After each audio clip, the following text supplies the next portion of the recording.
Joining us now, the junior senator from Utah, Republican Mike Lee. Mike, it's always a pleasure to have you on America's Forum. Thanks for spending some time with us again. Thank you. And we're glad to have you by Skype from your office in Washington, D.C. Mike, we could say that legal opinions and legal scholarship is in your DNA. In addition to your accomplishments, your dad served as Solicitor General for Ronald Reagan. And we know that in your role as a senator, one day you'll be called upon to confirm or deny nominations for the Supreme Court. Speaking of the Supreme Court, the High Court has ruled it's okay to have public prayer at government meetings. Justice Anthony Kennedy, in his opinion, wrote, quote, "The town of Greece, New York, does not violate the First Amendment by opening its meetings with prayer that comports with our tradition and does not coerce participation by non-adherents." Greece, of course, is that city outside Rochester that was at the center of this ruling. Mike, as both a United States Senator and one trained in the law, what is your take on this ruling? My take on the ruling is that it's sad in the first place that it was ever in doubt. To say that it's okay to utter a prayer in the public square is no more remarkable, in my opinion, than saying that the sun is probably going to rise in the east tomorrow.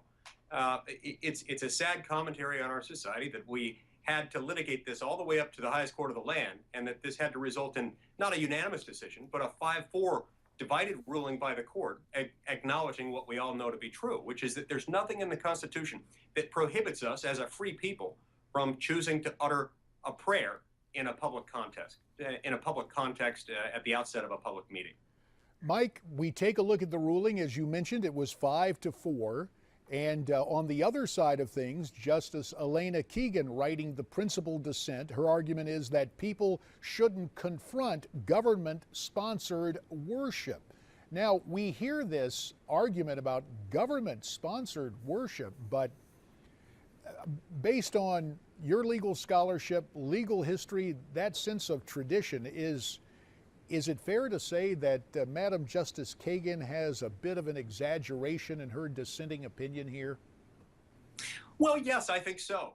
And I think it's just really straining at gnats to say that there's something in the Constitution that prohibits this, to say that this is somehow tantamount to a prohibited establishment of religion. It isn't. Our precedents make that clear. Our history, our tradition certainly make that clear, and nothing in the text of the Constitution refutes that. Mike, let me ask in a generic sense, your role constitutionally when it comes, inevitably one day it will, to confirm or deny Supreme Court appointments. There have been a lot of conservatives in times past when a president is of a different political party and maybe a different political persuasion say, you know, we're going to give his nominee for the court the benefit of the doubt because a president should have the right to appoint who they want on the court. But as we've heard, and perhaps you've seen the videotape, a startling admission from then Judge Sonia Sotomayor at the Duke University Law School, where she said, hey, let's just, and I'm paraphrasing, but she said, let's just end the charade. We use the legal system to advance our political causes. And somebody pointed out the camera and she said that was just a joke, and there was a round of nervous laughter. But there's more than a grain of truth in that, quote, humor. So how would you approach a vote on confirming a prospective justice for the Supreme Court? Well, I'd approach it very cautiously, just as I approach votes on other nominees, including other nominees to fill lower court positions within our federal court system. But especially when we're dealing with a Supreme Court nominee, it's imperative that we understand this is a person who's going to have an opportunity to influence the development of American constitutional law for good or for ill. And we've got to review these nominees and their records, their judicial philosophies, their reading of the Constitution very, very carefully. And it's one thing to acknowledge that, yes, we have a system in which we've got an elected president who nominates, but we have the prerogative of confirmation. And there's nothing in the Constitution that tells me that I have to vote for whoever the president nominates, especially if that nominee is not willing to respect and protect and defend the Constitution of the United States.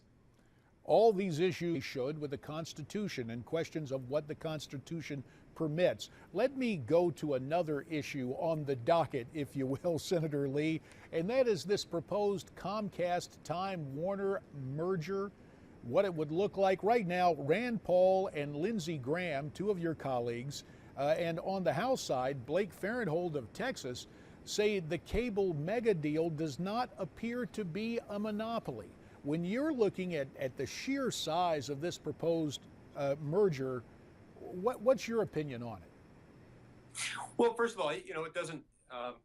The test doesn't begin and end with simply the question of whether it's a monopoly, whether the resulting entity would be a monopoly. Federal regulators are taking a look at a wide variety of issues, a number of which we on the Senate Antitrust Subcommittee, on which I'm the ranking Republican. What we're looking for is how this will impact consumers. We're looking at a consumer welfare analysis, how this will impact the typical customer. We're there to protect competition. Our antitrust laws are in place to protect competition. They're not there to protect competitors from each other. And so that's got to be the inquiry. Mike, an issue that remains hot in the courts and in terms of political disputes is the whole notion of so-called immigration reform and illegal immigration. Yesterday, Cinco de Mayo, President Obama says that America's prosperity and security depends on, quote, comprehensive, common sense immigration reform.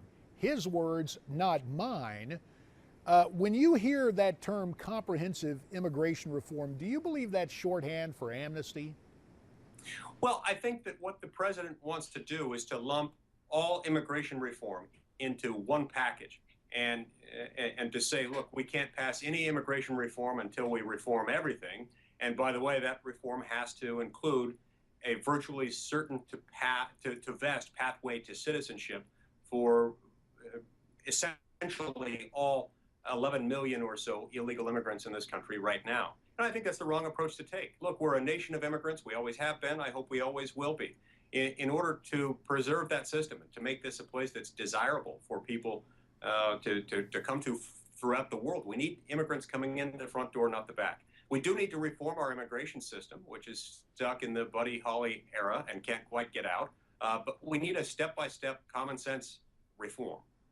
We need to pass legislation securing the border. We need to pass legislation updating and modernizing our legal immigration system to make it more effective and efficient. We need to get rid of some of the provisions in our existing code that are unrealistic. Once those things have been legislated, implemented, and verified, we'll be in a good position to be able to address the needs of the 11 million or so who are here illegally, to treat them with dignity and compassion and respect. But we can't put the cart before the horse. We've got to do this in the proper sequence. Those other pieces have got to be in place, implemented, verified, in addition to being legislated, before we answer the ultimate question of how best to address the 11 million. Mike Lee, about a minute and a half remains, and to paraphrase what you're telling us right there, I saw some of your comments last week. I was struck by this utterance: bite size is the right size. My term, not yours, but advising really the course of action to take on this question of immigration and illegal immigration.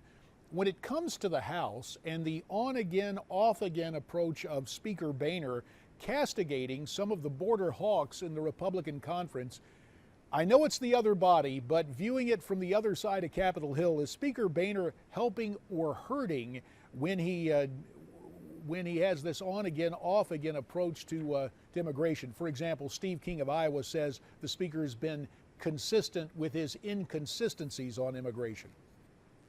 Look, I'm not the person to ask about what Speaker Boehner has in mind. I'm not sure what he has in mind, but what I do know is that based on my conversations with people that I interact with in the House, basically everyone that I've spoken to over there of late, all the Republicans I've spoken to on the House side believe that we need a step-by-step process, that we need not and ought not have to address this all in one comprehensive package.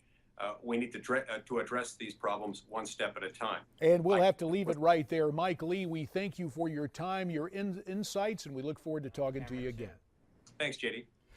Miranda Mike Lee, quite the diplomat on the Senate side. I don't Very want to much so. characterize what Speaker Boehner is doing in the House, but What did you say?